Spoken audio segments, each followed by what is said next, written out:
Hello and welcome to the afternoon sessions of the Moss Adams Private Foundation Virtual Conference, Day 2. We are pleased that you're able to join us. We do have 2 presentations this afternoon, totaling 2.5 CPE credits for this portion of the conference. For the National Association of State Boards of Accountancy, to qualify for these credits, you must attend the 1 credit session for a minimum of 50 minutes and respond to at least 3 polling questions. And for the second session, offering 1.5 credits, you must attend for a minimum of 75 minutes and respond to at least 5 polling questions. And before we get started with the afternoon sessions, I am going to play our housekeeping video.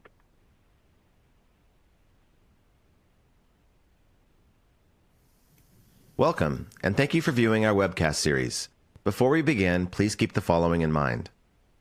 You can customize how you view our presentation and interact with the presenter. For better viewing, close all other applications and turn up your speaker volume. You can adjust window size and placement or enter full screen mode using the controls of the top right of the window or dragging the bottom right-hand corner to resize. At the bottom of your screen, you'll see a series of icons that relate to a different aspect of our session. You can download a PDF of today's slides from the Slide Deck and Handouts widget. You can ask questions by typing in the Q&A window and clicking Submit. We'll do our best to answer all questions or follow up via email. If you experience technical difficulty, refresh your browser by hitting the F5 key. This presentation is not legal, investment, or accounting advice. We encourage you to seek the counsel of a professional service provider to apply this content to your specific circumstances. All right, and now with that, I would like to turn it over to Wendy Campos, Partner and Foundation's National Practice Leader, to get us started. Great, thank you, Amy. Thank you for joining us for our second to last session of our Private Foundation Conference. If you joined us earlier, welcome back. We hope you left with some great insights from the morning, afternoon sessions. If you're just joining us, welcome. In the interest of time, I'm going to go ahead and move right into the next session on today's agenda. Beyond the 5% rule, spending policy for private foundations. Joining us today are Catherine Lee Clarke, Investment Officer at Hirtle, Callaghan, and Steve Talbot, Moss Adams Tax Senior Manager. With that, I will turn it over to Steve and Catherine. Thank you so much, Wendy. Yep. Thank you, Wendy. Yes.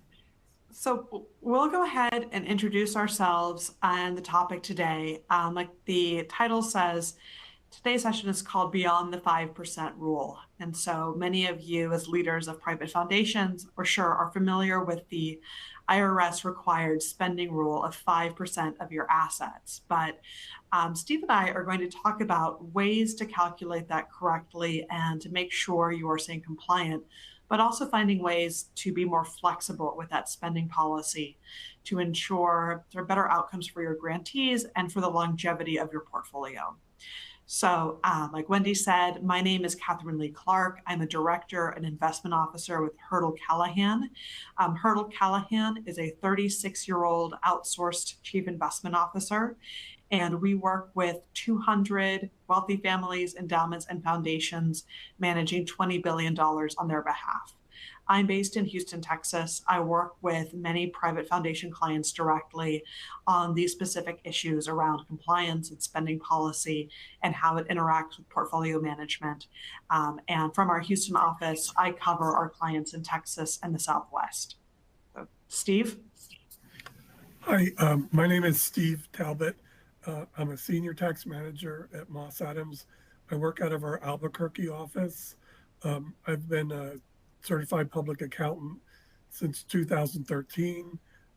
Previously, I had a career in journalism and publishing, but made a mid-life career switch over to accounting. I've been practicing mostly in the tax-exempt space, working with private foundations, community foundations, and all sorts of tax-exempt organizations, doing research, doing writing also, and just working to make sure that our clients maintain their tax exemption and maintain and follow the rules and regulations around private foundations and other types of tax-exempt organizations. Exactly. For today's training, as Catherine had mentioned a little earlier, we're going to talk some about the 5% rule, a little bit about the history and the purpose behind it.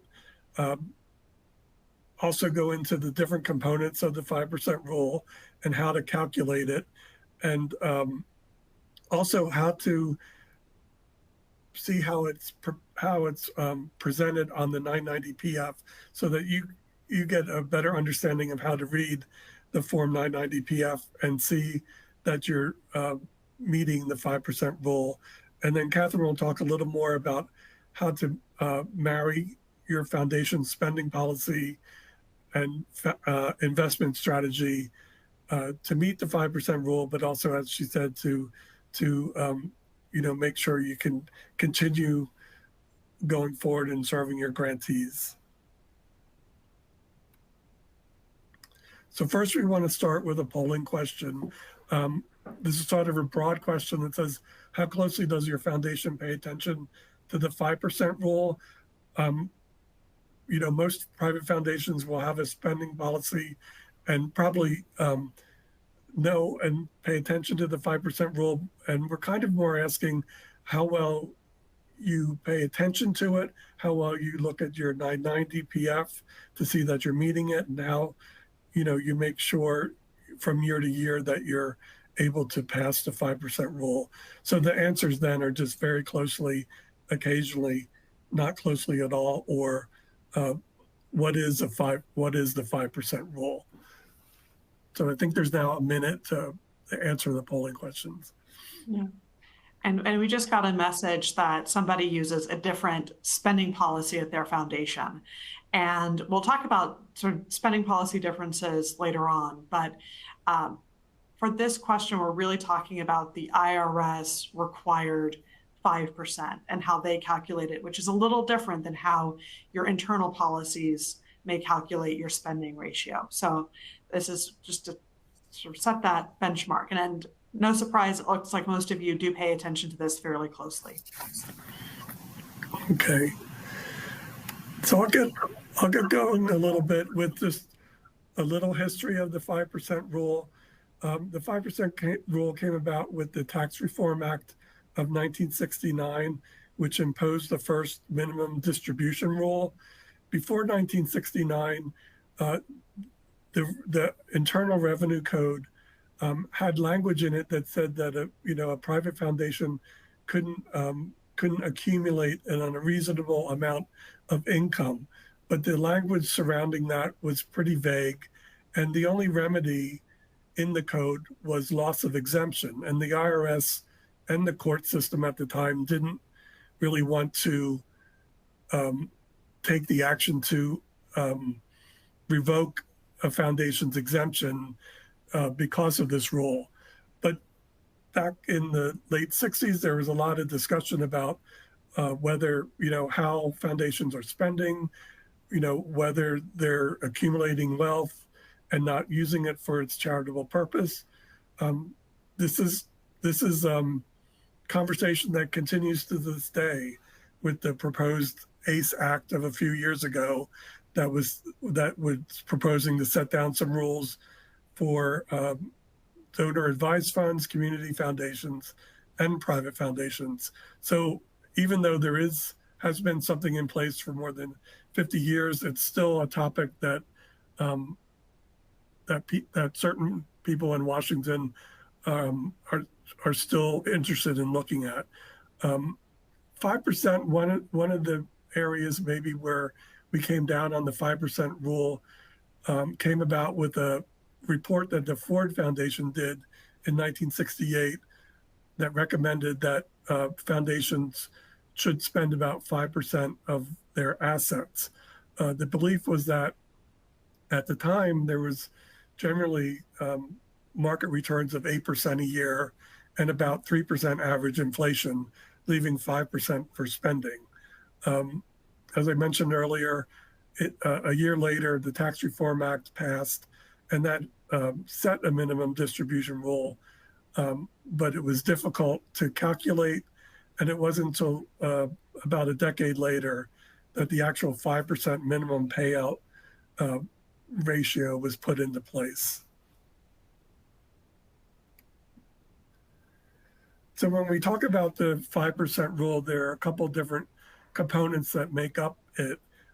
We start out with the minimum investment return, which most people know of as being 5% of the non-charitable assets that a foundation holds.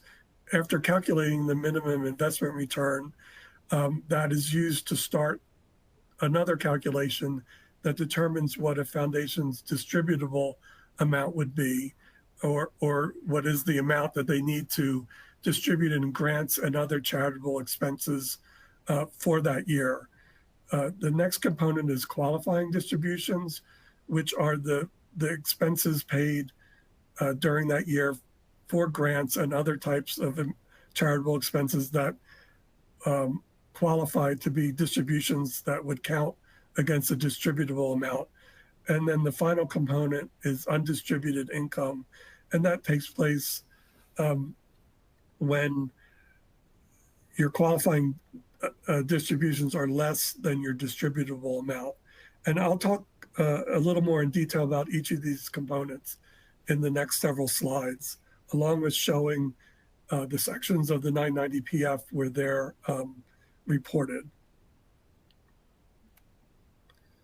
So the first section to talk about is the minimum investment return. And then in general, that's 5% of the aggregate fair market value of all of the private foundation's assets, except those that are used directly to carry out the foundation's exempt purpose. And generally, if an asset is used more than 95% toward the charitable purpose, then it's considered an asset used to carry out the exempt purpose. To calculate the minimum investment return, we take the average monthly fair market value of publicly traded securities, the average monthly value of your cash balances, and then we also take the fair market value of all other non-charitable use assets. Those could be investments made in holdings that aren't on a public market, where there's not an easily seen value for the month. And those can be valued annually.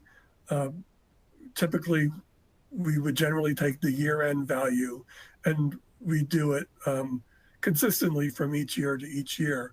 If a foundation does hold real estate as an asset that's not part of their charitable use, then that can be valued every 5 years. And then the valuation done on that holds for 5 years, but then you would need another one after 5 years. You take the total of all these fair market values, and then if there's any debt used to acquire these assets. So for example, if you had real estate, a building that was rented out for income purposes, and you had a mortgage on that, you would reduce this total by the acquisition indebtedness. And then that total after that is also reduced by 1.5%, which is considered cash deemed held for your charitable activities. And then once you get to that total, you take 5% of that, and that is what is considered the minimum investment return. And then on the next slide, this is how it appears on the 990 PF. It's in part 9 of the return. And you can see here on lines 1A and 1B, that's the average value, monthly value of the securities, and then the cash balances. Line 1C then is the fair market value total of all your other non-charitable use assets. You get to a total of those three items for 1D. In my time practicing with private foundations, we've never used line 1E, but that is if there's any holding that has a significant like a blocking discount or some other kind of market discount that's being used for the fair market value, the foundation is supposed to report what that discount is on 1E and to give a detailed explanation on why it considers using that discount in determining the fair market value. Then line 2 would be if there was any acquisition indebtedness.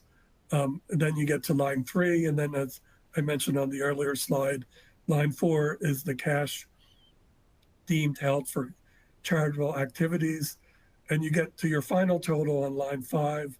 In this case, it's almost 85 million. You take 5% of that and you get 4.2 million. And that is what's considered the minimum investment return. Right.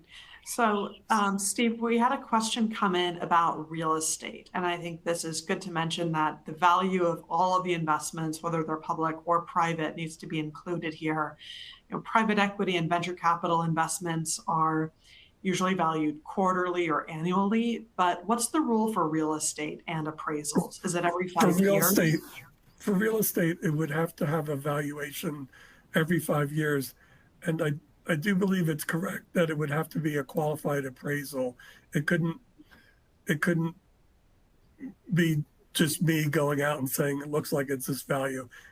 There should be a qualified appraisal done on that real estate every 5 years to use that for the determination for value of real estate. Yeah. And I'll also say on this calculation, as an investment professional, it can be very confusing when talking to boards or staff at foundations, because the IRS uses this term minimum investment return in a way that is completely separate from how a portfolio manager thinks about an investment return.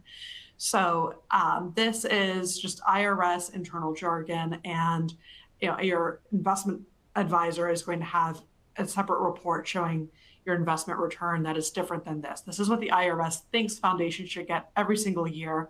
Of course, we know that there are down years and down markets where you get more than, you get far less than 5%, and then years like we're having here in 2024, where your true investment return is higher. But that's what the IRS assumes every foundation is doing, and that's why it uses that language of an investment return. Thanks, Catherine. And then there's a question that came in about, would you use 5-year appraisal for oil and gas interest as well? I think it's just for real estate, but we can double check that and get back to you. Catherine, I don't know if you looked like you were going to say something. I don't know if it's 5 years, but I know that energy interests are generally treated like real estate because they are harder to value. So I don't want to give the wrong answer, but I think directionally, it may be similar to real estate. Okay. But we can check that and get back to the person who asked the question on that, just to be sure. So then that minimum investment return goes into the calculation on the distributable amount, which I had mentioned earlier is what the foundation is required to distribute for that taxable year. You take that minimum investment return amount, and if the foundation has paid any excise tax on its net investment income or any tax on unrelated business income on a Form 990T, that reduces the minimum investment return. And then items that would increase to get to the distributable amount would be if the foundation recovered amounts that had previously been treated as qualifying distributions, or if it had recovered grants made in prior years, had paybacks from grants made in prior years that were taken as a qualifying distribution. If there were any assets that had previously been treated as a qualified distribution and were then sold, the proceeds from that sale would be added back in. And then there can be a set aside counted as a qualified distribution. And then if it's determined that an amount previously set aside isn't needed anymore for the set aside, that would have to be added back in. And then going to the 990PF, this is on part 10, the calculation of the distributable amount.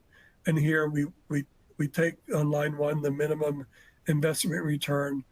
There were taxes paid for net investment income and unrelated business income. That reduces that total. In this case, there weren't any recoveries of any amounts treated as a qualifying distribution. And we get to this distributable amount of $4,178,152 for the distributable amount for the year for this private foundation.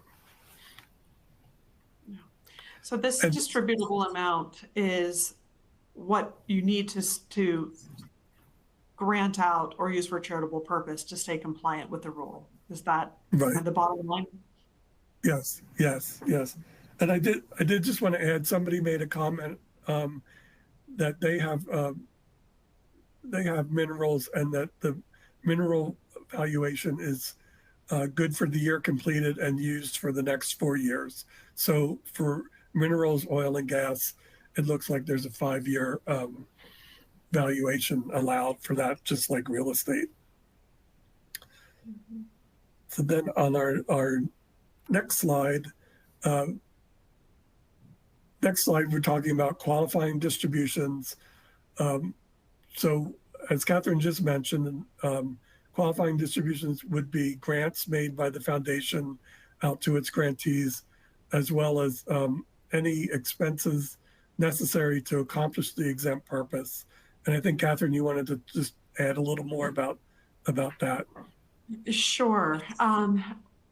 Oftentimes there are expenses by the foundation that would qualify for coverage under this distribution and that don't get qualified. So for example, paying salaries of some program-related officers or program officers who oversee programs, paying for software perhaps that relates to a charitable purpose.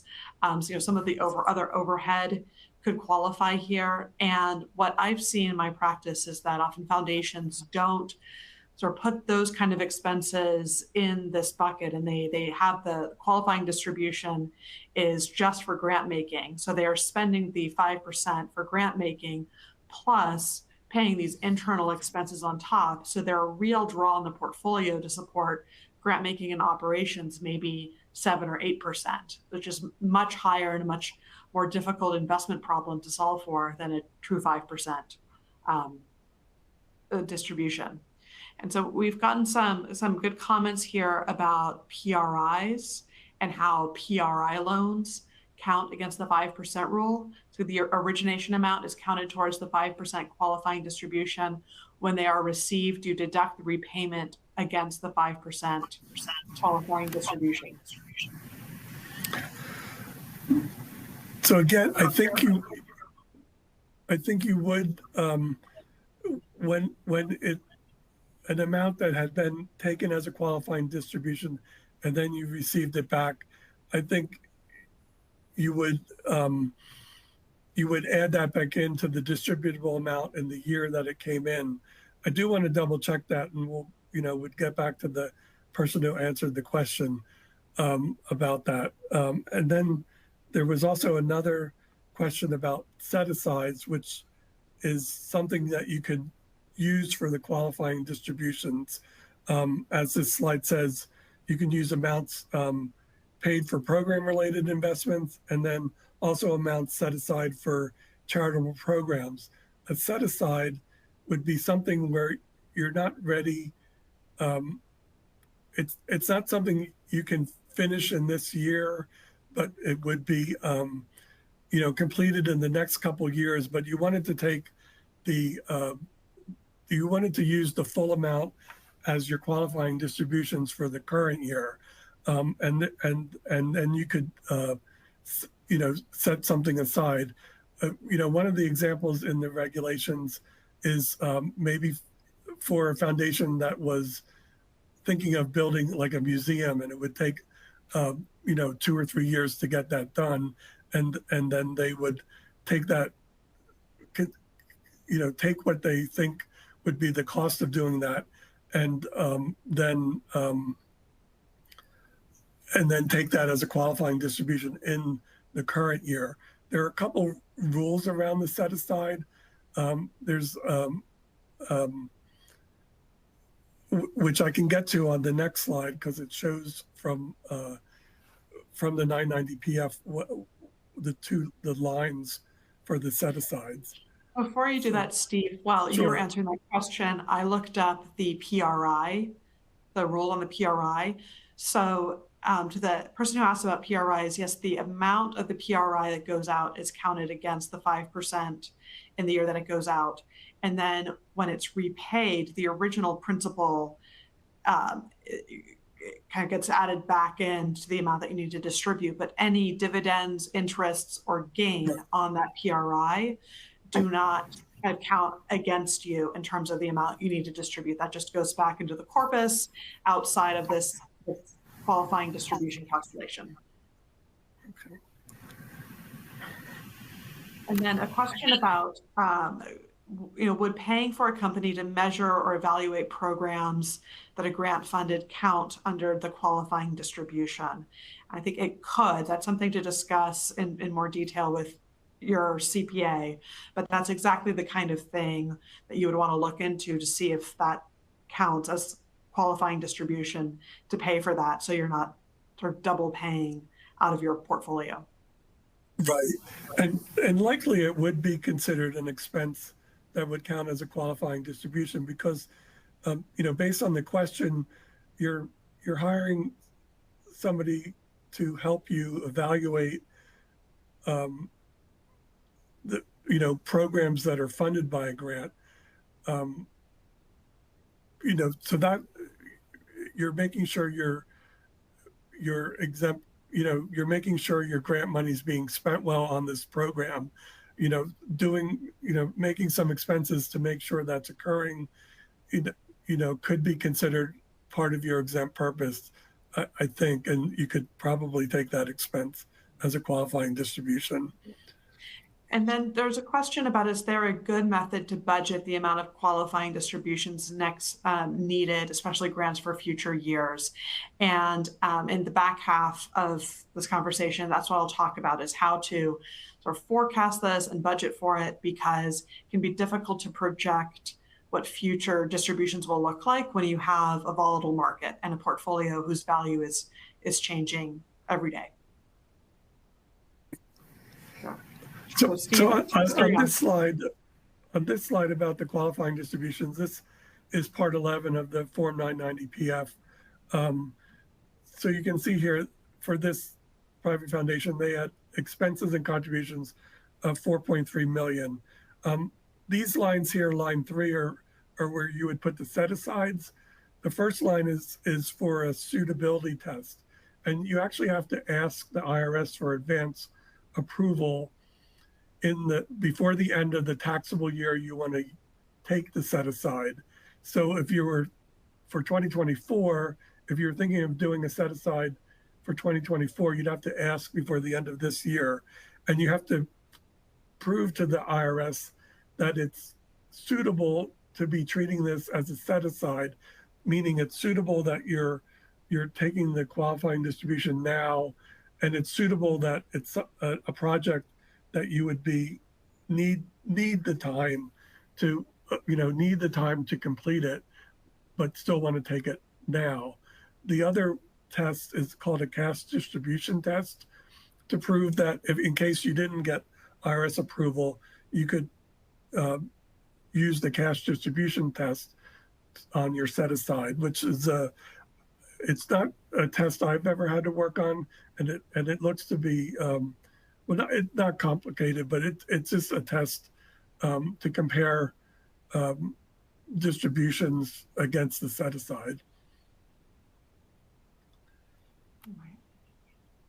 So then the last component of the 5% rule is what's called undistributed income, and as I mentioned before, undistributed income happens when your qualifying distributions are less than your distributable amount. When that happens, you have until the end of the next year to make that distribution. So, for instance, if last year in 2023, as you're working on your 990 PF, you realized you had $100,000 of undistributed income, you have till the end of 2024 to make sure that $100,000 is distributed. If at that point there's an amount of that, or the whole $100,000 isn't distributed, it's subject to a 30% excise tax. So on $100,000 of undistributed income, that would be a $30,000 excise tax. And then if there's no correction made in subsequent years, there's an additional excise tax of 100% that's imposed. And then I think the next slide is our next polling question. And it's just asking if you know how, when looking at your Form 990 PF, to determine that the foundation has made its distribution requirement. And answers are either yes or no. And while folks are thinking about that, we got a question about alternative investments. And Steve and I just did another webcast on the subject, and how alternative investments complicate the accounting and audit and tax because the valuations lag what you get in public markets. What's nice about this calculation for the 5% rule is it comes off of your Form 990 PF, which you usually start preparing after you've received those valuations, even though they're on the lag. So say any institutional private equity, venture capital, or other private investment fund should have, K1 by September or October, usually by September, and valuations as of 12/30 by the first quarter of the following year. So there should be enough time to get those valuations in to do these calculations. Where things can go sideways is if you're investing in private investments that are more direct. So a direct investment into a company or a real estate project where it's sort of less institutional in its infrastructure and operations and the ability to generate those documents in a timely manner. So that's always part of the due diligence that you need to do with alternatives. Okay. So it looks like most of the attendees are able, can tell that they've made their distribution requirements by reading the Form 990 PF. So the next couple slides were to go through that. So I'll do it quickly since most people can determine it from looking at the 990 PF. This example here, it's a little hard to read. But this is for a private foundation that has met its requirements and doesn't have undistributed income. It was supposed to distribute about 4.1 million in the year. It had excess distribution carryovers. Its qualifying distributions were 4.3 million. So that 4.3 million covers all the amount it was supposed to distribute. And then there was about 129 in excess distributions. That gets added to the carryover, and then the carryover is 5 years of carryover. So the fifth year previous gets dropped off, and then we get down to the 2.4 million that they still have in an excess carryover. And then on the next slide, this shows a foundation that has undistributed income.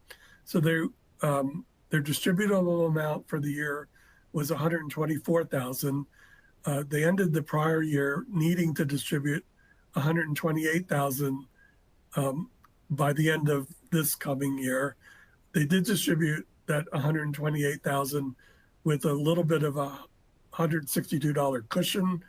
That gets added, since they didn't cover any of the amount they should have distributed this year, except for this 162, that gets subtracted, and then they have a undistributed income of about 123,900 some thousand. That's what they need to. Now they have another year after the end of the taxable year to distribute that.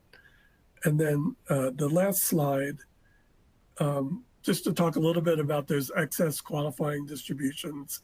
That occurs when the qualifying distributions exceed the distributable amount. As I mentioned, they're allowed to be carried forward for 5 years. And a foundation should think of its excess distribution carry forward as an asset or an insurance policy as a way to plan its spending strategically. And Catherine will be able to talk a little bit more about that in her section of the slides. Yeah, this was inspired by just seeing how many private foundations overspend without realizing it, and in that process accumulate these carry forwards. And very few foundations, in my experience, really think about them in a strategic way. So there's some flexibility there when you have carry forwards in your spending to have a more creative spending policy than just following the IRS minimums. So that's what this polling question is about, is do you have a spending policy aside from just spending what that IRS minimum is? And while everybody thinks about that, we have another question with carryovers. Do new distributions get counted first in the new fiscal year, or do the carryovers count first?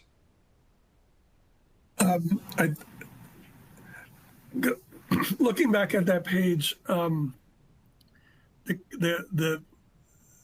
the distributions made in that year first cover what's distributable, and then if there's not excess, then we go into the excess carryover. So I'm hoping I'm answering the question correctly, but as an example, if you were just supposed to distribute 2 million, but you only distributed 1.9 million, first that 1.9 million would cover into the 2 million, and then you'd go to your excess to take out that 100,000 left.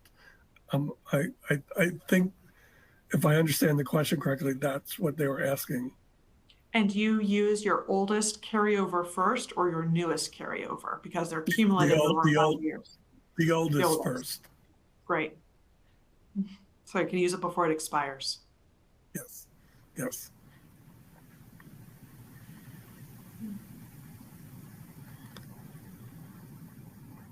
Okay. And so it looks like about half the group has a actively managed spending policy that you're thinking about updating and keeping fresh. And about a quarter of the group doesn't have an established spending policy aside from following the IRS guidance.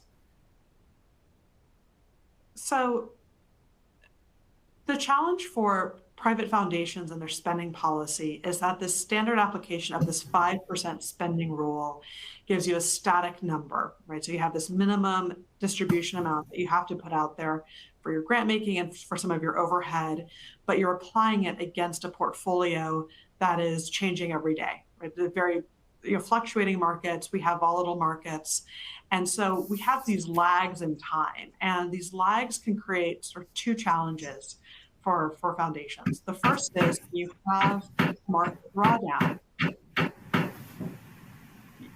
When you have a market drawdown like we did, say 2 years ago in 2022, you are spending based on a portfolio that was at a much higher value before the market turned down. So your effective spending rate during that market downturn of using the 5% rule may actually be 7 or 8%, depending on how much the market has drawn down. And when you spend 6, 7, 8% in a market drawdown, that makes it much more difficult for that portfolio to recover as the market rebounds. So that's one challenge created by this lag of applying this sort of static distribution rule to a dynamic portfolio. The second challenge is downstream to your grantees, where it can be difficult to predict what the spending is going to be in the future. And you have that volatility that carries through to your spending policy, because when you apply the 5% rule at the end of the year, if the market's gone up, then your future budget is higher. And if the market's gone down, then your future budget is lower. And so we had that question about how do you predict what your grant making budget will be in the future? And if you just apply the 5% rule in a sort of traditional way that Steve showed, using the 990 PF guidelines, you don't have a lot of visibility. You can make some projections, but you're really at the whim of the market and passing through that volatility. So what we want to do is find a way to resolve the problems created by these lags in timing while remaining compliant with the 5% rule. And we've foreshadowed this a little bit, but carry forwards are the tool to make that happen. Using carry forwards and accumulating carry forwards strategically can be used to smooth out the spending so you're not overdrawing in a market downturn, and you have more predictability in your spending in future years, so you can have a bit more confidence with your grantees about what they might expect. And this requires a different kind of spending policy. And most institutions in the US, private foundations and endowments, use a spending policy that is a percentage of assets under management. They're based on sort of a year-end value or an average asset value over multiple years. But increasingly, more and more institutions are using a spending policy that we call a constant growth spending policy. So instead of taking a percentage against a dynamic portfolio value, you start with a baseline distribution amount. And for an existing foundation, this is usually what was the minimum distribution requirement in the previous year, and you use that as your baseline. And then every year, you increase that amount to distribute by the level of inflation. And at Hirtle Callaghan, we use 2% for our inflation assumption. Say every year inflation moves around. We've had higher inflation recently, but 2% is our long-term estimate of inflation. So you start with that baseline distribution amount, and then you increase it by inflation. And then you check to see, okay, is that amount, that dollar amount, relative to the average asset value over the past 12 months? Is that amount between 5% and 5.25%? You want to have some ranges there so you're not dramatically under or overspending. And if it's out of range, then you make an adjustment to get it back into range. Most years in the market are positive. If you look at the history of market returns, if you have a majority equity portfolio, which is the standard for private foundations, most years, 8 out of 10 years, are going to have positive returns, which means that in most years, you're going to accumulate carry forwards because your spending might be a little bit higher than 5%. As you go forward. And so you build up these carry forwards so that in those down years, you can apply those against the spending requirements so you don't have to overspend relative to a portfolio that has declined in value. I realize this is complicated and a different way of thinking. So I have examples kind of showing this in different ways.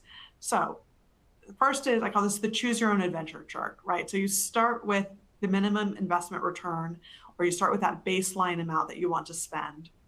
If the portfolio performance is negative, then we go up on that sort of top line. If the portfolio performance is negative, right, that's the environment where we need to be really careful not to overspend relative to where the portfolio is now. So you want to distribute the minimum investment return less any accumulated carry forwards. So you're distributing as little cash as you can get away with while remaining compliant. And that sets your portfolio up in the best position to rebound when the market recovers. On the other hand, if the portfolio performance is positive, which is going to be the case in most years, then you just increase the distribution amount over the previous year by the rate of inflation and make any adjustments to keep it within those ranges. So to keep it below 5.25%, and above 5%, and just keep going forward there. And we got a question on timing, and that's important because this is all about manipulating the timing, right? And these lags between when things are valued and when you actually do the spending. So the question was, is there an advantage to paying the minimum distribution requirement the following year instead of the same year? And she has worked for foundations who, have tried both ways. Steve, are there any sort of legal differences? And I can answer from an investment perspective, but in terms of legal and compliance, are there special considerations there?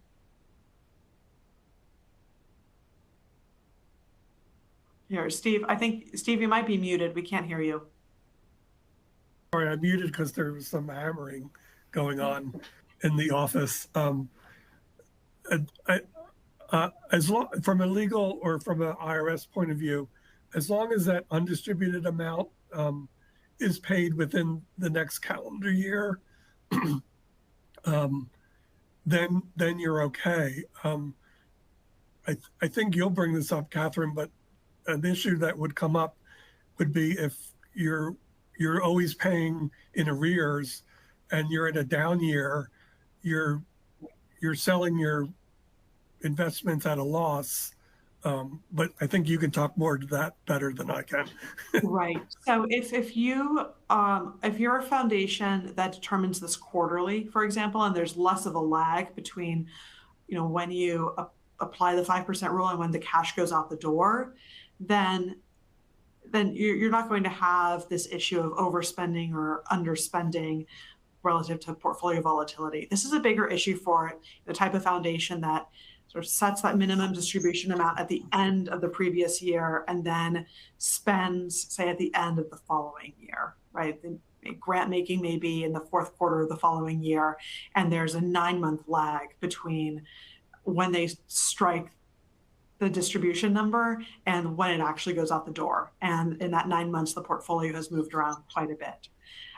There's another question about, is there any issue if a private foundation board determines they want to spend a higher amount and not preserve the corpus? That's absolutely fine. Your foundation does not need to be a perpetual entity. I think that this way of thinking about spending makes more sense for a foundation that does have a perpetual mission or a very long time horizon. But there are plenty of foundations that have shorter term missions or are in active sunset mode or wind down where they very intentionally spend more than the 5% minimum. And that's perfectly all right. Where I see foundations get into trouble without realizing it is when they think they're spending 5%, but because they have a big lag between their spending, their distribution calculation and actual spending, and because they're not applying certain overhead and expenses to that distribution amount, their true spending is much higher than what they think it is. And their investments aren't keeping pace to cover that true spending rate. So perfectly fine to spend more as long as you're aware of the impact of doing so. So this is the logic of how you would apply this constant growth spending rule based on the market being up or the market being down. I'm not going to walk through this entire spreadsheet in detail. There's a lot of data here, but I just want to show a real life example of how it would be applied to a foundation in a very rough market environment, 2008. So let's assume this foundation started its life in 2006 with $300 million, and it had an investment portfolio that was 70% equities, 30% fixed income, very common type of risk profile for a private foundation. And in 2006, that portfolio returned 11.68%. So you do the calculations of what the required distribution would be. It's actually down here. It's 15 million, but you want to spend a little bit more than that because the portfolio has done so well. So you spend $16 million instead of the $15 million that's required. And that creates a carry forward of $1 million. 2007, another positive return year in the market, up almost 5%. The IRS requires you to spend $14.47 million. And instead, you just take the previous year's amount that you spent of $16 million and adjust it by inflation, and you get $16.4 million. That's higher than the 5.25% upper bound. So you take that down a bit to $16.249 million to get the actual amount that goes out the door, and that's still higher than the IRS minimum distribution. So you create another carry forward of $773,000. So those are cumulative. On the bottom, you see the combination of the carry forwards from 06 and 07. And 2008 hits, and if you're as an elder millennial or older, you remember 2008 was a very bad year in the markets. This portfolio would have declined over 26%.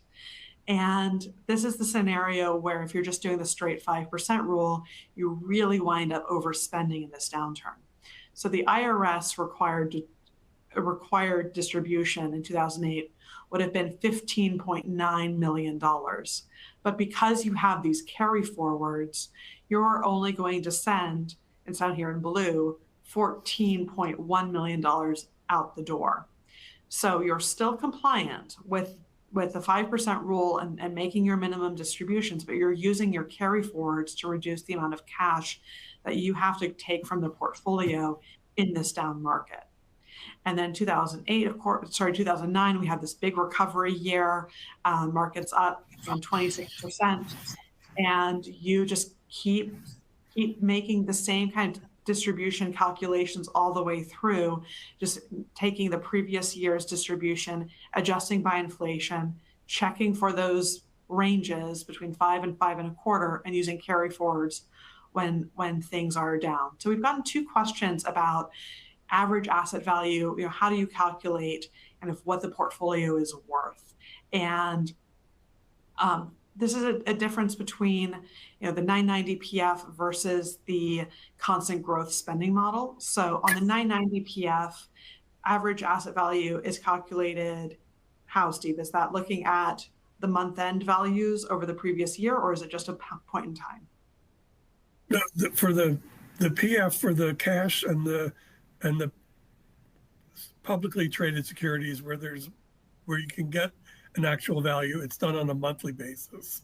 Right. And then holdings where there's not an easily seen value, that's just done once per year.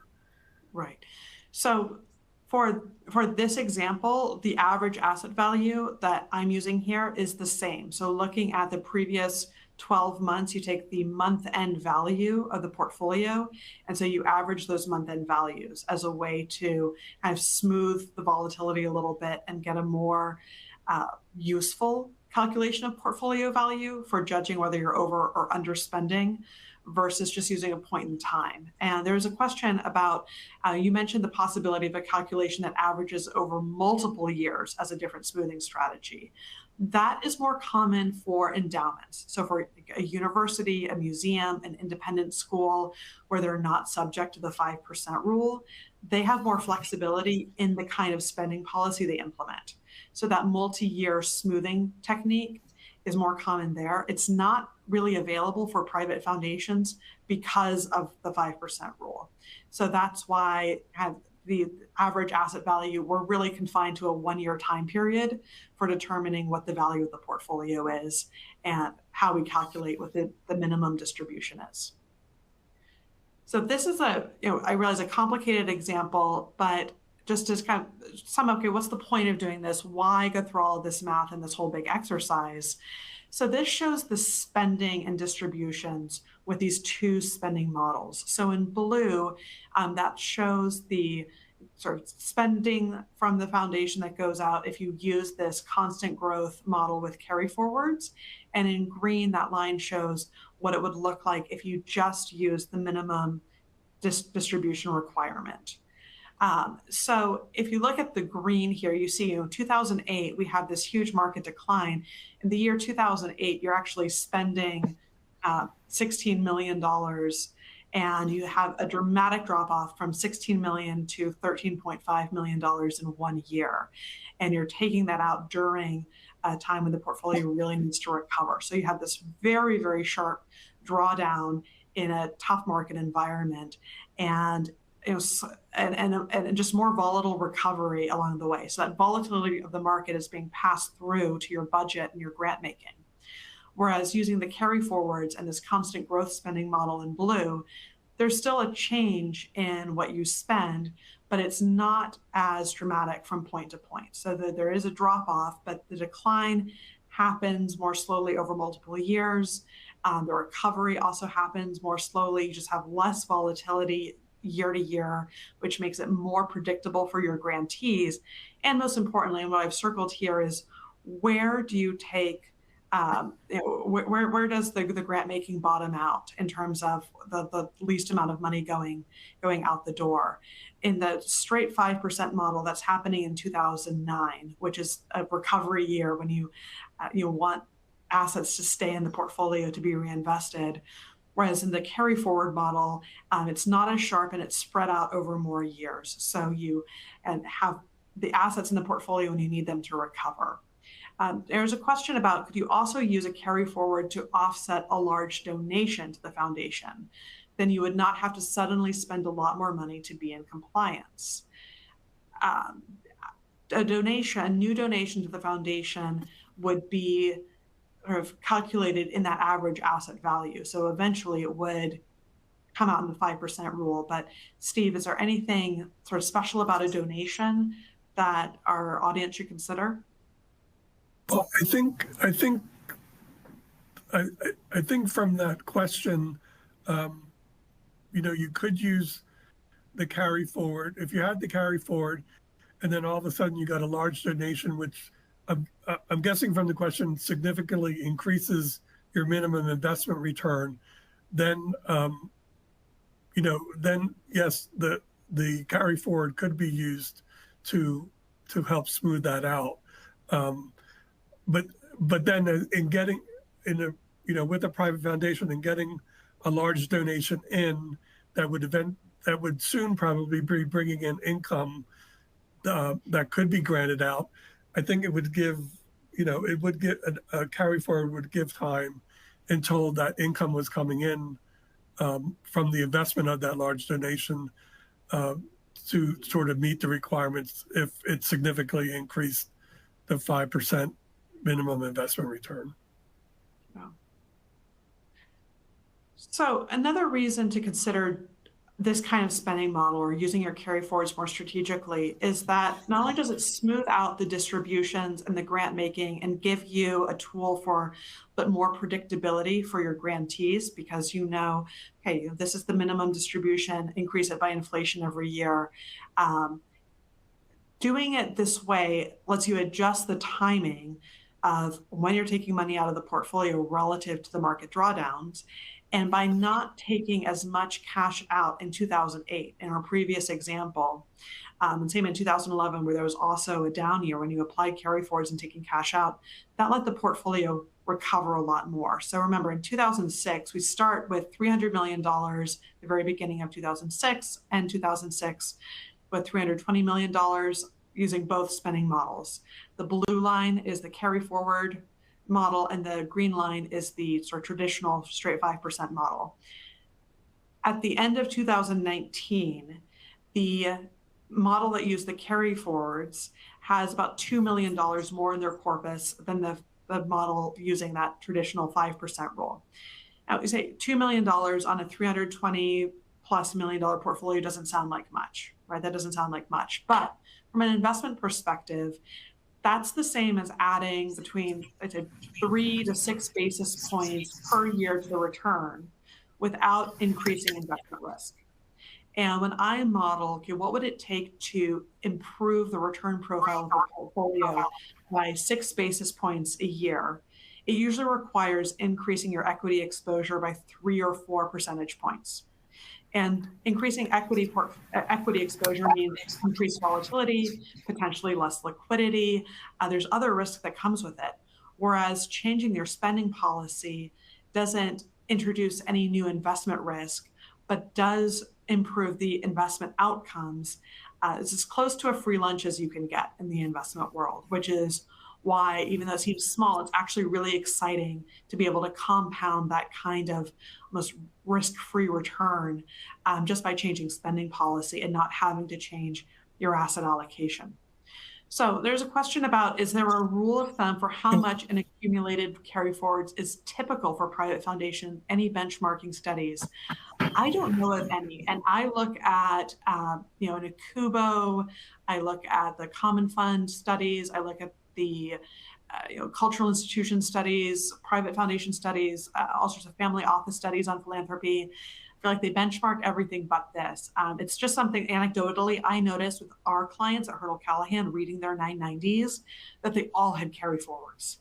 and nobody was talking to them about their carry forwards or how to use them in combination with their investment strategy to smooth this volatility. Another question, does the spending policy work for a private foundation with less than 500 million corpus? I don't think that there is a size minimum or maximum where this works or doesn't work. You just have to decide if it's worth tracking, because that this is something that needs to be tracked very carefully to maintain compliance. And if you have a smaller foundation that doesn't have the staff or resources to track it well, then it may not be worth doing. So I think this is our final polling question. I'm curious to see if anybody's board has discussed changing their investment strategy to reduce volatility in grant making. And majority say no. This is not surprising. I think boards are focused on volatility of the investment portfolio, but don't often think about how it flows through to the grant making. So changing the investment portfolio to be less volatile makes the grant making less volatile, but also your spending policy can make your grant making less volatile as well. So, this is not appropriate for every foundation. I'll be very clear that if your organization does not have a perpetual time horizon, this is less relevant. This is probably more relevant for organizations that have a fixed corpus and don't have new donations coming in and out.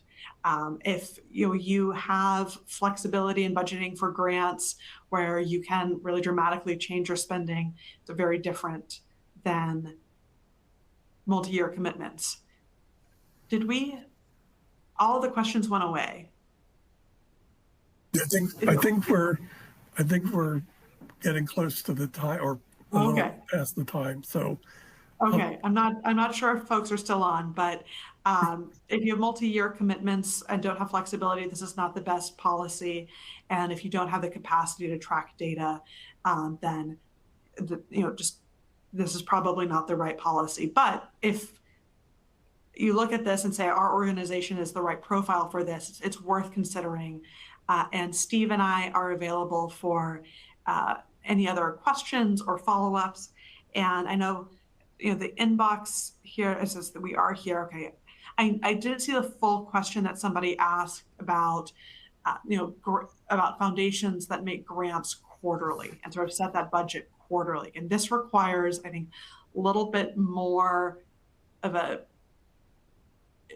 this is better if you're not doing things quarterly. If you're doing things on an annual basis or semi-annual basis, and you have more of a lag between when the amount is decided and when the amount goes off, this spending policy makes more sense. But for foundations that are on a shorter time frame, monthly or quarterly grant making cycles, there's not enough of a lag to really take advantage of this type of strategy.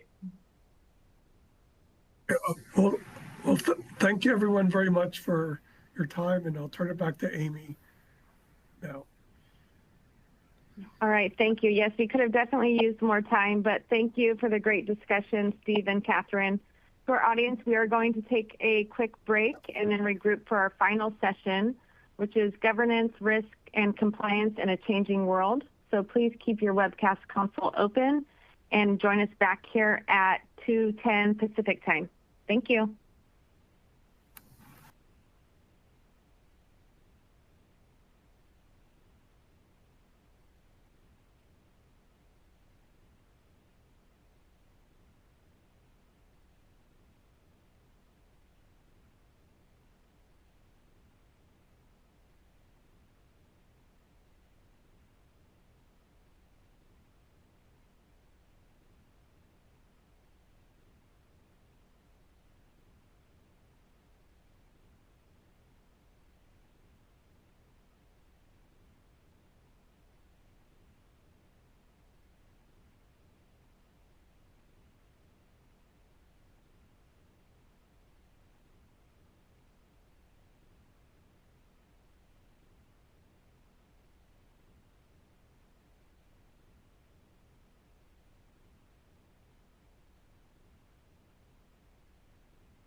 Welcome back, everyone.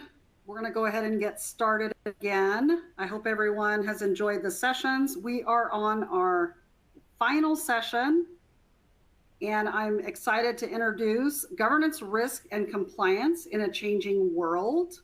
This session will explore how your board can effectively navigate changing governance, risk, and compliance strategies. Our panelists will share real-world examples from foundation clients, highlighting the importance of strong governance and board development. With that, I'm going to hand it over to Colleen Rozillis, Moss Adams partner, who will moderate the panel discussion. Thank you so much, Wendy, and good afternoon, everyone. Thank you for joining us. My name is Colleen Rozillis. I'm a partner at Moss Adams, and I lead not-for-profit and foundation consulting for the firm. I'll be moderating the panel today. Our panelists are Annie Rose Favreau, who's a director in our strategy and operations practice, and she'll be talking about governance. Hilleary, a director within our business consulting practice, who focuses on grant compliance, and Jessie Lenhardt, who is a senior manager within our ESG practice. So I am going to hand it over to the team in just a moment to cover a couple of areas, really kind of high level around risk management for private foundations. And then we'll spend most of our time doing a Q&A. So please use that Q&A box. We will get to your questions, as well as we have some hot topics that we'll cover. All right, and with that, I am going to hand it over to Amy to do our first poll. All right, thank you, Colleen. So the first of 6 polling questions is, what is your role within the organization? A, board member, B, executive director or CEO, C, management, D, staff, or E, other, not applicable. And then just a reminder, for this particular session for CPE, you will need to respond to at least 5 of the 6 polling questions.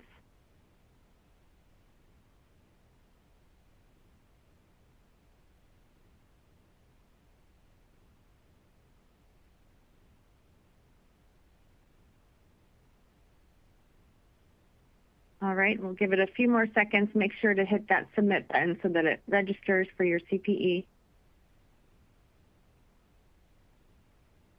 And here you go. Thank you so much. It's so helpful for us to know who's in the room so we can tailor our content accordingly. So we appreciate that. Jessie, I'm going to hand it over to you to get us started. Thank you so much, Colleen. So the topic of conversation today, as the last session and the barrier between you all signing off to enjoy the rest of your working day, is talking about the evolving risk landscape. Nothing quite like talking about risk to get the blood pumping and really kind of set that really frenzied outlook for 2025. But one of the things that we wanted to cover really is just taking a look at what are some of those top risk trends that are on people's radars, particularly for foundations, thinking ahead or kind of reflecting on 2024 and then also thinking ahead to 2025 and beyond. So we found this really wonderful representation of kind of how risk trends have changed over this last little bit of time.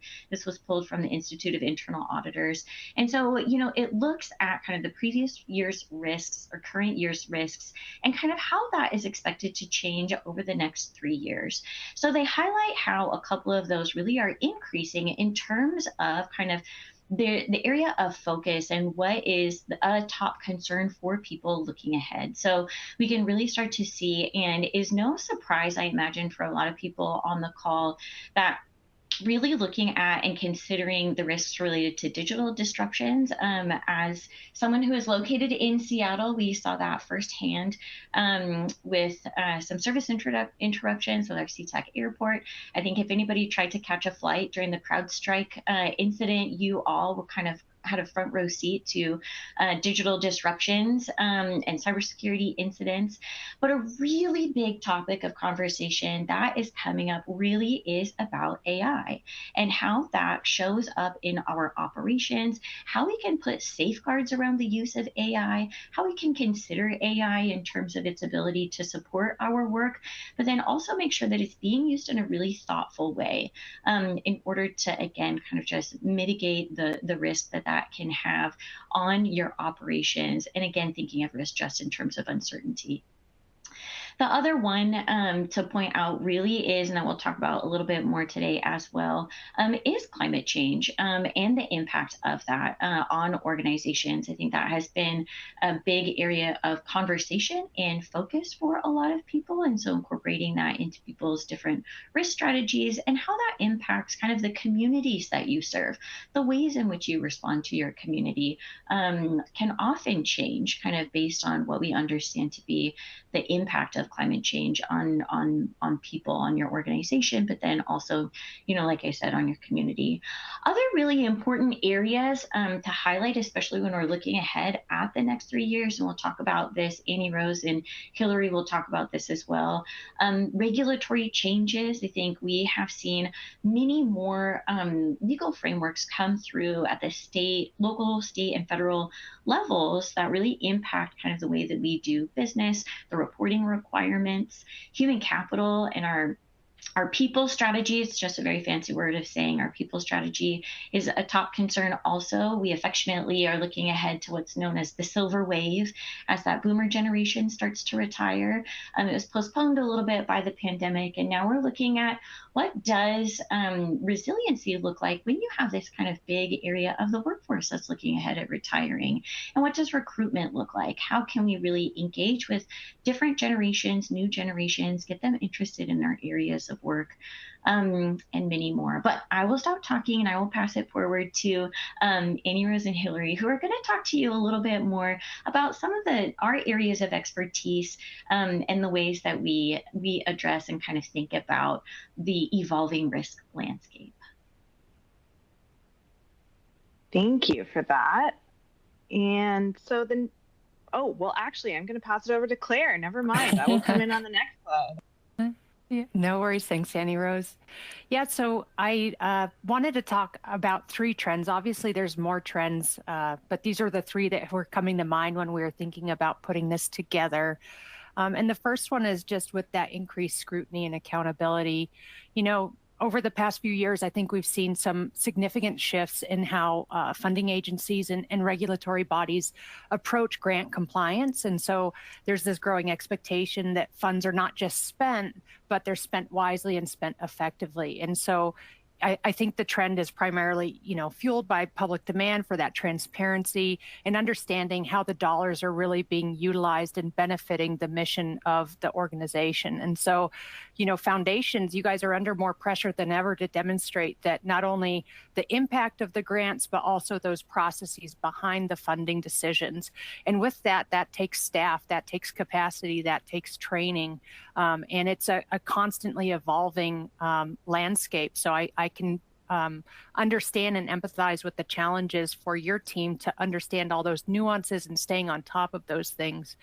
My background, I'm a former, or we always call it reformed external auditor. And so I can tell you that, from my perspective, that I think there is that increased scrutiny. I once worked with a foundation that had received a significant grant from a federal agency. And during the audit, the agency requested that we didn't just look at expenditures, but that we really delve into the decision-making processes behind that award.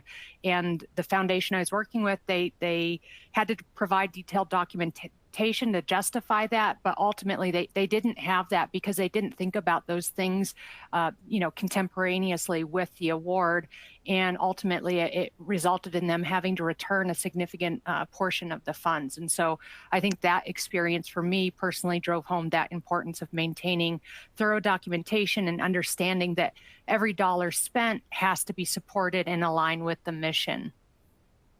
The second item here I have is with data security and privacy. I think you've kind of already heard some of those sentiments from Jessie.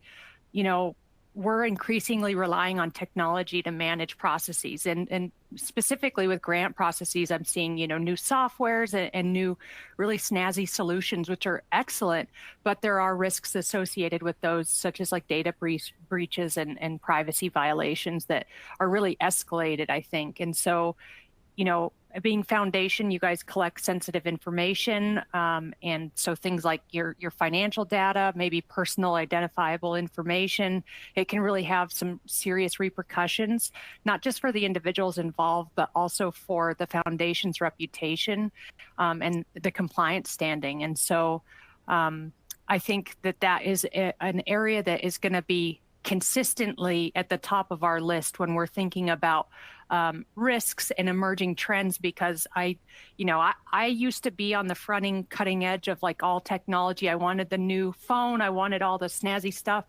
I am just overwhelmed and exhausted. So I can only imagine that the new technologies that your IT departments are having to deal with. And speaking to Jessie's point about AI, that I think AI is bringing a lot of these really new and interesting ways that we can use information, but I think it's a bit of a double-edged sword that, it offers these enhanced threat detections and automated responses. There's algorithms that can analyze lots of data real time to identify like unusual patterns. But on the flip side, it's can be a really complex area. And so staying on top of that can be challenging if you only have maybe a small IT department and your training budget is X dollars, that can present some real risks. And then lastly, the area I wanted to speak to, this is kind of near and dear because we deal a lot with this, is in the subrecipient management area. Many foundations, you partner with subrecipients to kind of implement the programs, and effective management of those relationships really becomes increasingly important because, once again, this trend towards greater accountability, it extends to those subrecipients. And so, foundations, you're expected to monitor these partners and ensure compliance with the grant terms and conditions.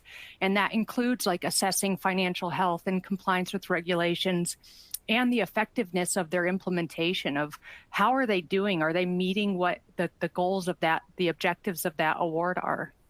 And, I think just as another tidbit, like I recall a situation where a foundation partnered with lots of subrecipients for community health initiatives, and they thought the subrecipients were going to manage the projects independently. There was a miscommunication, ultimately resulted in some reporting not being done. And that oversight really led to, I think, delays in the overall project timeline and also just raised concerns about the effectiveness of the initiative. So these are the three areas that I see kind of in my wheelhouse that I thought would be relevant to talk with you all today. And then I'm going to pass it to you, Annie Rose. That's right. Okay, now's my time. Thank you so much for that, Claire. Well, as Claire's mentioning, grant compliance is obviously a really top priority for a lot of the private foundation clients that we work with. Another area is board governance. This is coming up really frequently when we're thinking about some of those internal processes, internal ways that we're managing, mitigating risks. Your board plays a huge role in that work. And so there's a couple areas that I wanted to highlight here when we think about industry trends, things that we're seeing with a lot of our current clients. And the first is really about how are we planning to bring on the next group of leaders within the foundation boards? We're seeing a lot of folks retire. We're seeing a lot of folks kind of face burnout from the past couple of years. So how are we proactively planning for bringing new people into these groups? And I think especially within private foundations, especially within family foundations, where you have quite a lot of relationship-based work that is happening here, these conversations can be kind of tricky sometimes. And so we want to be thinking about what are the tools and resources that we can be using to set our teams up for success when it comes to the transitions that you might already be experiencing or ones that you might have coming up in the near term. So I'd love to share a little bit more on that. The second one is really around planning. There are so many shifts in the environment. I think if COVID taught us anything, is that there will be times when you really need to kind of turn on a dime and really rethink what you are doing with the work that you have in front of you. And so what is the role of strategic planning within that space? Especially when we think of strategic plans, sometimes those are 5-10 year out plans. how do we take a tool like that and make sure that it's still relevant and working for us when there are really strong shifts in the industry, when you might be seeing really big changes in the markets that you are working within, the community needs that you are attempting to address. Those may have shifted fairly substantially in the past few years. So how do we think about the planning tools that the board is using, both to set a course of action for the future, but also as a decision-making tool? As new initiatives are emerging, how are we making sure that we're retaining our focus appropriately without being overly rigid and kind of shutting down to new options and not identifying when it is the right time to kind of shift where your area of focus is as a foundation leader? And then the last one here, this one is coming up, and I think this is a fascinating one because I think as we see a lot of these big picture changes, what is AI going to be doing here? What are some of the major shifts within our communities? A lot of the boards that I'm working with are realizing that some of their kind of foundational governance best practices are either out of date or might never have actually been put into place. And it slows all the rest of the work down.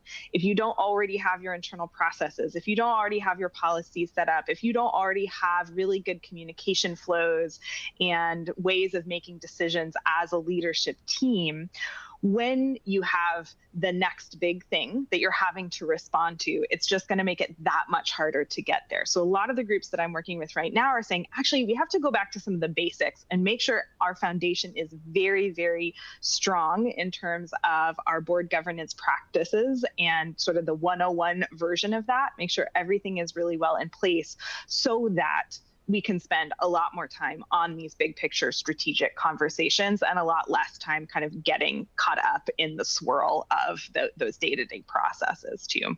So those are a couple of the changes that I am seeing in this space with the clients that I am working with right now. And then I think I'm going to hand it back over to Jessie to talk about our last kind of big industry trend here before we switch over to questions.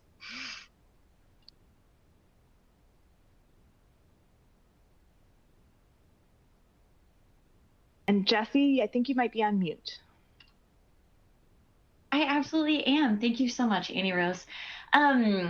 So we had a really fun time thinking about how to talk about governance, how to talk about a lot of the grant compliance and risk management, but then also thinking about how to weave in ESG, right? Because ESG is not as much a service and more of a framework to understand and get an updated understanding of kind of your risk landscape.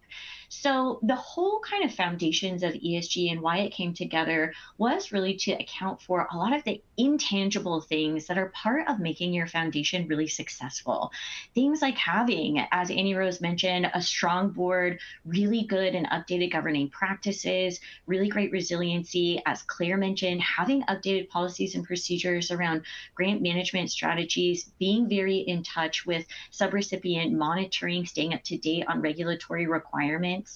A lot of those pieces that contribute to your organization's value and what makes you stand out or differentiated maybe from other foundations are often tied to your organization's reputation, how well a lot of these things are working.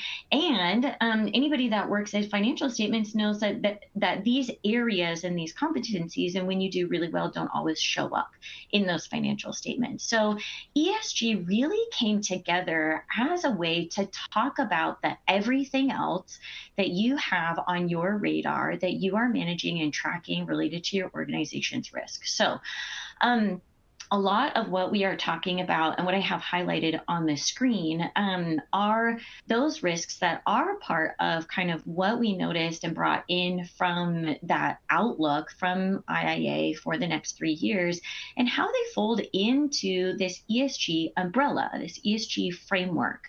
So you can see that the environment has always been a really big part of the conversation. When you think about your foundation and how kind of environmental components impact your operations, your ability to manage electricity, your ability to manage water, your ability to understand kind of the environmental impact of maybe new facilities or changing facilities, those are all pieces where it's important to stay in touch and be aware of kind of what it takes to just run your business, literally keep the lights on. That social component is a really big part too, especially for foundations. Oftentimes, a lot of your work is connected to community impact, the output and the impact that you have on the people that you serve. And it's a really big proponent of kind of your strategy, your future strategy, your goals, your reporting, and a huge recruitment tool. And so the impact that you have in your organization's reputation and how it serves people internally and also externally is a huge component kind of the success and potential areas of risk for your business. And then governance. So a lot of this stuff already addressed by Amy Rose, thinking through your organization's business ethics policies, kind of resiliency, leadership, diversity, all of these things are coming under greater scrutiny because they are recognized as being important to your organization's ability to stay in business, to fulfill its mission, to serve the community, to serve other people.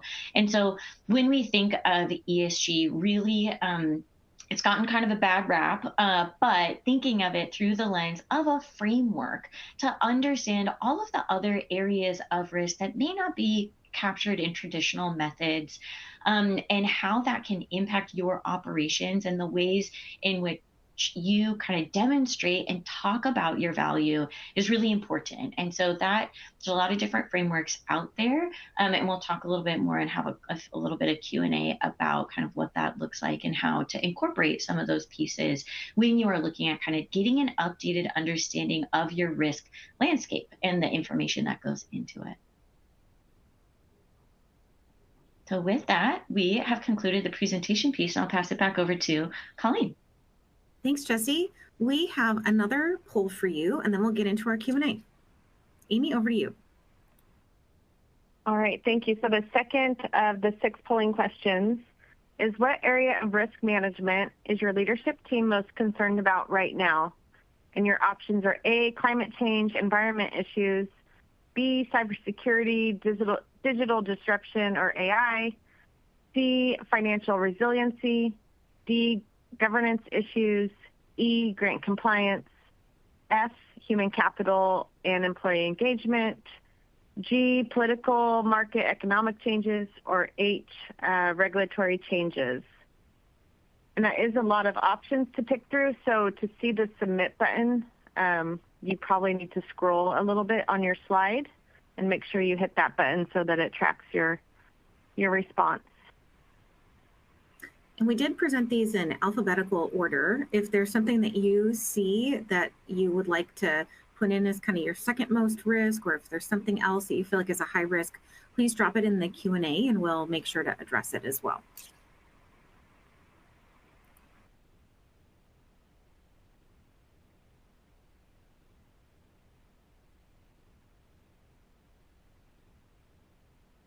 All right, we'll do a few more seconds. If you're having trouble finding the poll, just hit F5 and that should refresh your console for you. They are located right on the slides. And here are the results.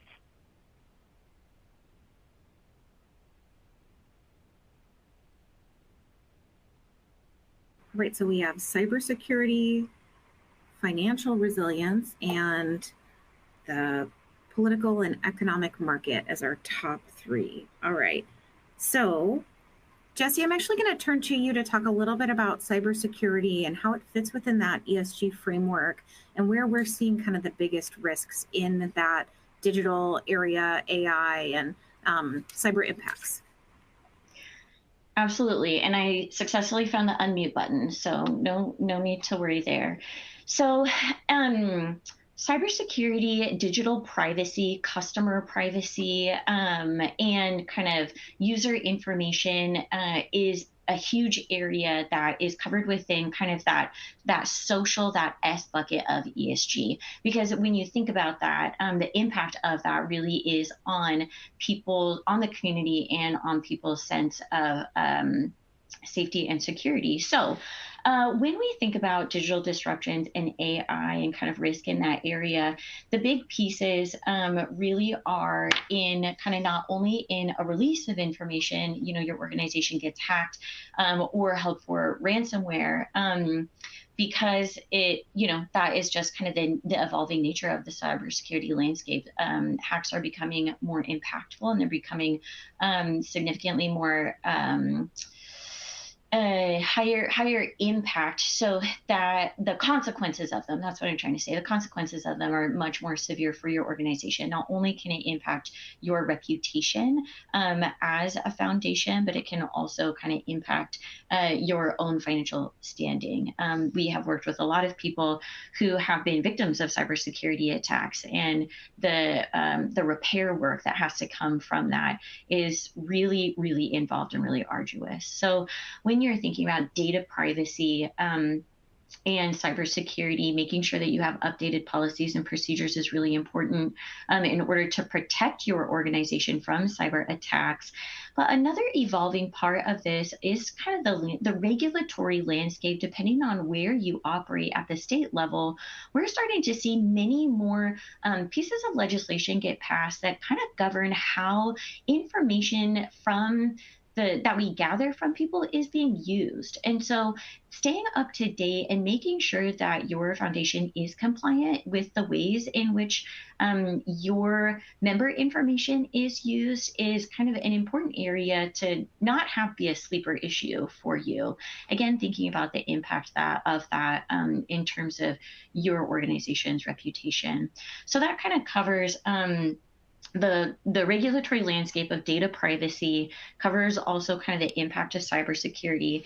And the last really big area of conversation is AI, thinking about the ethical implications of AI and its use as a tool. And so this is one there have been a ton of conversations. It's also connected to what model are you using? What kind of information is being put into that learning model? What kind of answers can you expect to get out of it? And what are the ethical implications when you think of that learning model being based on your organization's information and any kind of inherent bias that might be part of the information that's put in there? Thinking about also training for employees, the impact of kind of what comes out of AI as a tool, and the impact of making sure that people understand and are trained on how to use it as a tool and thinking of it as a tool, much like you would use Excel, right? The information that you get out of Excel and the formulas that you are able to put together depends on the level of sophistication and training that your employees have.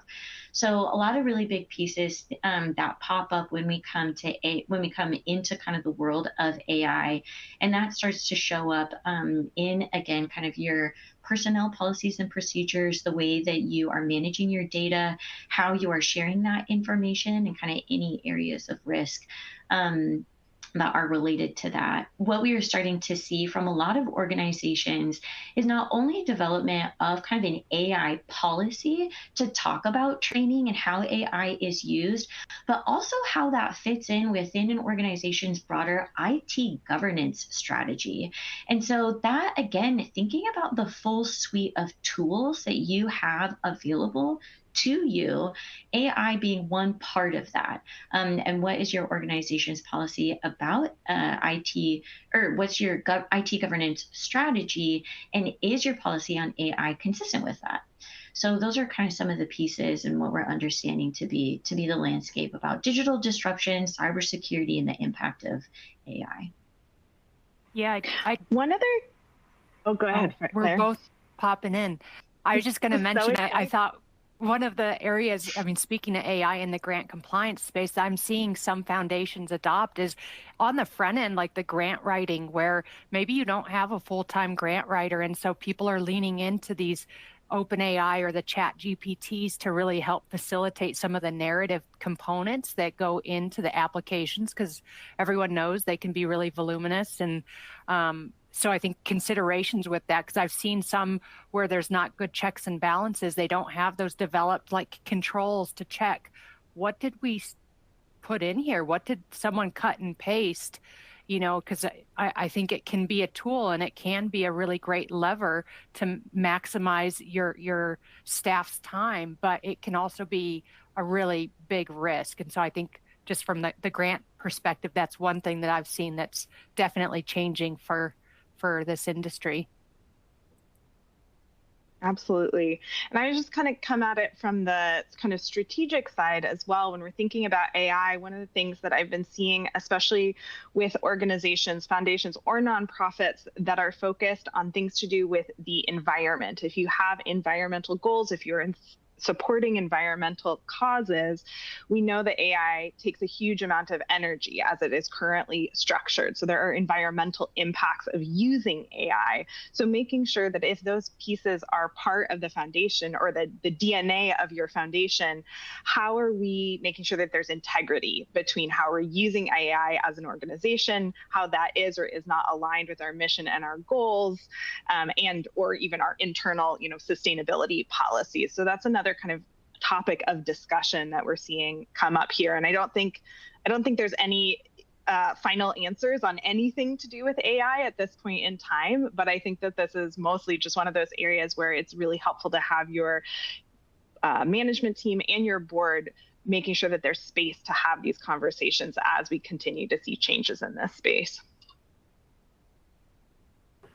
Thank you all so much for that. I feel like we probably could have talked about AI for 95% of this presentation, so we can always come back to it as well, because we're all really engaged in that with many of our clients.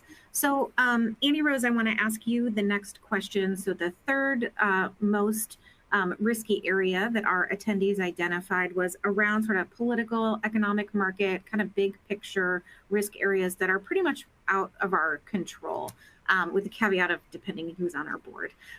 So how do we make sure that our board stays up to date on those kind of changing industry trends, risks that might impact operations, so that they can really help to drive that strategy and policy big picture for the foundation? Yeah, I think one of the biggest mistakes that we see in this space is not making active time fully set aside at the board level, at the management team level, to have conversations about major risk topics. I think that they come up in a lot of other conversations kind of around the edges. They can come up in a really ad hoc manner, but we always recommend having space, whether that's a quarterly meeting, a biannual meeting, or at minimum an annual meeting, where you are really specifically discussing industry trends, changes, risks that are coming up, things that people are seeing. So I'd say first and foremost, making sure that you have that very explicit time for those conversations. But then also thinking, and I'm sure a lot of you on this call have different versions of organization-wide risk management practices or enterprise risk management, ERM practices. Those are basically, how do we understand the risks that our organization are facing, and how do we have this sustainable process to monitor those risks? So ideally, we're kind of building this into whatever risk management practices you already have in place. And usually, the kind of two main tools that we see there are having an enterprise risk assessment done every couple of years that kind of creates a baseline for what are our internal risks, what are the external risks that we're facing. But I think especially when we're talking about that more regular monitoring, we see a lot of groups working with risk registers or other tools essentially that are there to say, here's all the potential risks that we have identified so far. Here's how we would prioritize them as a group in terms of what is most important for us to be keeping an eye on, keeping track of.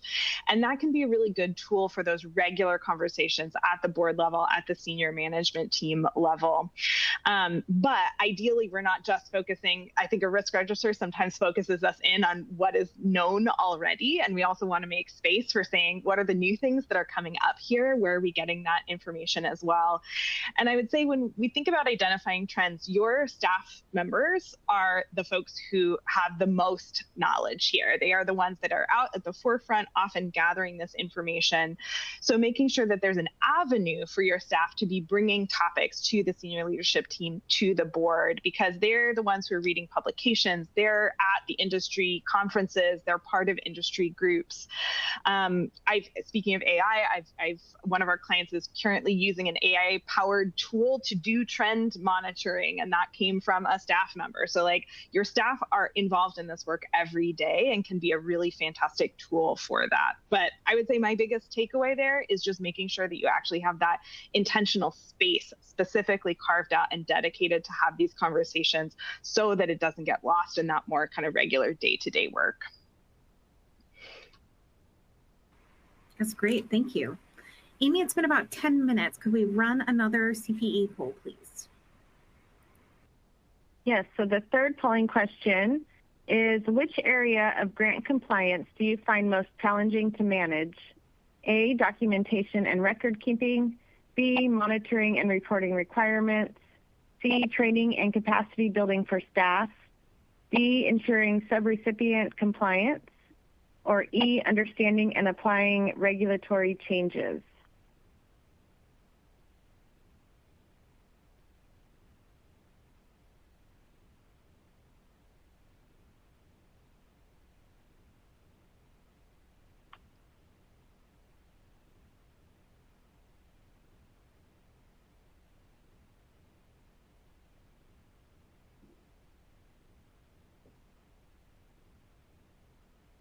All right, most of you have responded. We'll leave this up a little bit longer. We do welcome you to ask questions throughout the session through the Q&A function. And if we're unable to respond during the presentation, we will do our best to follow up with you after the conference.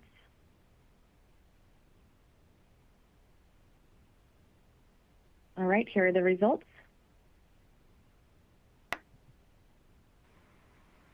Okay, so it looks like the top area is understanding and applying regulatory changes. So Claire, I'm going to ask you a couple of questions around this. So how often do you see foundations failing to meet reporting requirements, and what controls could they put in place to enhance compliance and make sure that we're reporting and adhering to regulations accordingly?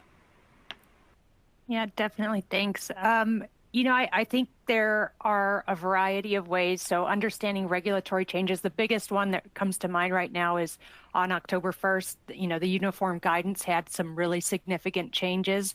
There hadn't been this amount of changes since 2016. So that's nearly a decade where I think you almost get comfortable with, oh, this is what it is. And now suddenly there are a variety of things that have been modified, and that's at the federal award level. And then, of course, when you're thinking of state, local, private grants, there are, of course, nuances there. And so staying on top of those things can be especially challenging. I think one of the best strategies that I have seen is kind of a sentiment that Annie Rose was saying about being intentional for your staff, having dedicated times for training to take place, having someone looking out to see what's available. Obviously, you're on a webinar with us today, so that's a great resource already, but seeing what sort of training and resources are available for your team, and then having the time carved out so that they can really invest that learning piece to understand what the changes are. I think those are some areas that I see often missed. And it's, once again, everyone is just trying to get through their day or their week or their month, that it's not necessarily being more strategic and thinking about how can we get the training to keep our pencils sharpened for all of our team members so that they understand their responsibilities and how to perform their job functions at the best of their ability. So I think that's definitely one way. And then the other piece of it is, I think, a lot of it comes down to making it simple to understand. So whether that's, the policies and procedures are an essential component, but maybe even beyond that, having checklists. I utilize checklists myself all the time of certain dates. If it's something that's recurring, having something that you can sign off and that there's a dashboard or some sort of site so that you and your team can collectively gauge whether or not certain things, timelines have been met, reports have been submitted, reviews are completed. Creating those sorts of tools to really kind of simplify the entire process and create it in a more visualized format so that your team can collectively understand where you're at in a project or a process, I think can be really, really helpful for organizations to think about and consider. And whether that's in, Excel, something very simple, or maybe you're leaning on a software, those are all great opportunities for you all to kind of enhance that communication and that collaboration, ensuring all the metrics are met. Thank you. So you mentioned training and staff capacity as one of the opportunities there. Is there a way that we can really lean into training? Are there other resources that folks can use? What are the ways that you have found training to be most effective at actually helping to educate staff, but also help to create some capacity among the team to help meet requirements? Yeah, definitely. I mean, for foundations, I imagine just like many organizations, you probably are wearing lots of different hats, but also there might be individuals that are kind of siloed where there's only maybe one or two individuals that know a certain process. And so I think cross-training can be especially valuable to build your bench, that you don't necessarily need to hire on new people, but if people within your organization understood different functions so that if someone was out, that they would be able to help and facilitate and assist. I think that is a great strategy to help kind of alleviate those, sudden departures or leaves of absence or things that happen, throughout the year, that can be a good strategy. And then the way to document it, I'm seeing more and more where, even just using like Teams, you can do recording and there's transcripts. If you can memorialize those process flows in a way that is accessible then for either new staff when you're onboarding, for them to be able to watch videos. I'm a very visual person, so you can tell me all day about how to do something, but until you show me, I think I don't quite get it. And so videos for me have been a great way that I've helped recommend to clients to get their team trained.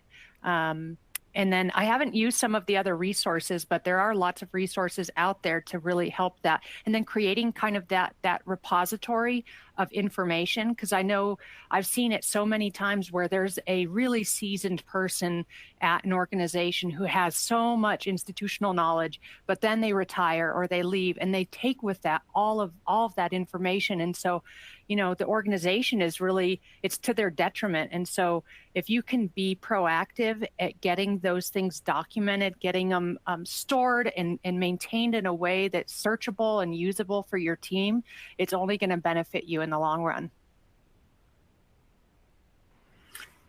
And Jessie, I'd love for you to hop on this. Claire's talking a lot about capacity and, in smaller, more nimble organizations, especially the challenges of folks wearing a lot of hats. It's absolutely a huge internal risk. Can you expand on that and talk a little bit more about how an organization can address workforce risk and kind of what areas show up in that risk category? That's a big area in that S in ESG. Yeah, it definitely is. And Claire touched on a couple of pieces, a lot of the tactics related to training, but also brought into the picture what it takes to look at a changing workforce and an evolving workforce. When you look at succession strategies, who is the person who's responsible for doing a lot of this, and how accessible is the institutional knowledge that they hold? So Colleen, you're absolutely right. A really big part of ESG, and what we honestly see as the next wave of ESG and what's being addressed really are those internal and those people metrics. Thinking about what is your talent development strategy? How effective is it at achieving your organization's goals? Are people's competencies being cultivated in a way that can help you achieve not only your current business or operational requirements, but anything that might change in the future? Thinking a lot about kind of, what Amy Rose was talking about with strategic planning, a lot of those outlooks can be 5 or 10 years in the future, and really pairing that up with how your workforce is also developing is a really big part of ESG.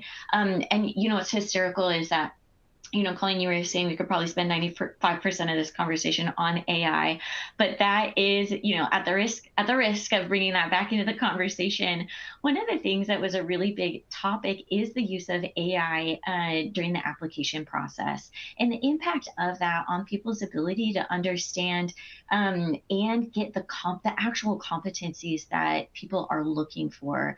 And so what we are seeing, and we're hearing from a lot of foundations, especially in foundations that need to have somebody with a lot of different skill sets, is that people are using AI through the application process to respond to questions, even live during interviews.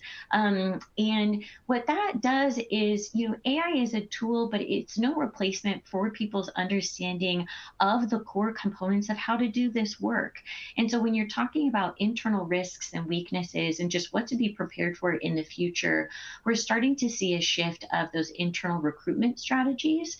We're starting to see a shift in really kind of testing and getting at those competencies, not only through the hiring practice, but how they're developed and cultivated in employees long term. And so those are some of the ways in which kind of the S side of ESG really is kind of taking into account a lot of kind of risks related to competency development and people's ability to do the work, wear a lot of different hats, have a lot of different pockets of subject matter expertise. And then the last thing I'll say, kind of related to the S of ESG, really then starts to bleed into the impact of that on workplace culture. We're seeing lots of shifts and changes in workplace culture, which is an extremely normal part of when you have major changes in kind of long tenured individuals leaving a foundation. You have new folks coming in. Your ability to even recruit new folks and those kinds of things, thinking about that really important parts of your organization culture that make it really special, and some of the things also that you would hope to change or evolve in the future. And so those are a lot of pieces that are coming into kind of the S side of workforce development, workforce strategy, how you can kind of think about those S risks in recruitment, in career development, in performance management, and in cultivating your employees and succession planning. Thank you, Jessie. Amy, I'm going to throw it over to you for poll number 4. All right, thank you. So the fourth polling question, what is your board's biggest governance challenge right now? A, lack of training, education, or knowledge. B, engagement level. C, limited board diversity. D, challenges recruiting new board members. E, lack of clear strategic plan, or F, something else. And then also, if you select something else, feel free to give details in the Q&A window so we can see what other challenges are out there.